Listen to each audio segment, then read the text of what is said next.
And welcome back inside the Citrus TV studios. David, Mike, and Scott. Coach Marone addressing the quarterback situation right off the top, and we'll get to that in just a little bit. But guys, I think the bigger issue, bigger lingering question is this just simply a game of Syracuse just not being there yet and WVU just outclassing the Orange? Yes, West Virginia has much more talent than Syracuse. And Scott, it was obvious with Jared Brown, and he had only 8 incompletions all day, 22 for 30 for 244 yards. He wasn't rushed all day. Noel Devine, even though he didn't have a huge game, he was enough of a presence to disrupt Syracuse's defense. And Mike, it's not an accident that West Virginia has won now 8 straight in this series. They're simply a better team than Syracuse, and I said earlier in the week that this is still a rivalry game for both teams. I was proved wrong in this. It just didn't seem like Syracuse was fired up for this game the way West Virginia was. They were just all over it all game long. Schwartzwalder Trophy remains in Morgantown for an 8th straight year. All right, we kind of went big picture. Now let's get really specific. In terms of the quarterback, Scott, what did you see from Greg Paulus? Because for the second straight week,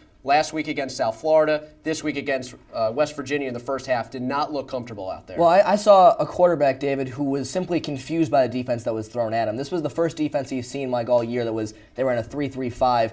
And he just didn't know how to respond. It's not like West Virginia is well known for their great defense. They were 95th in the nation against the pass going into this game, and Paulus he just looked confused. Yeah, South Florida last week was a good defense. West Virginia this week, not anything special. His confidence was still shaking, though, from those 5 interceptions. Say what you will about having a good week of practice, about a new opponent, new week.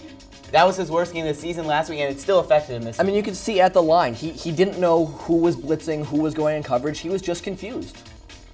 Ryan Nassib won the job in spring training, lost it to Greg Paulus preseason. First time we saw him for an extended period of time in the second half, threw 2 touchdowns. What did you see from him? Well, those 2 touchdowns speaks for itself, Dave, and that's something that Greg Paulus couldn't do. He finished with only 150 yards passing, but it's the fact that they opened up the playbook with Ryan Nassib. The offense felt comfortable in opening up the playbook, letting him throw the ball downfield, and really adding a new dimension to this offense. Well, Nassib showed you why he won that starting job, and it's because he has a strong arm. You see right here, this is a 50-yard pass that was thrown pretty much perfectly to Mike Williams. He actually has the arm strength to complete those long plays downfield, and that's what you're looking for.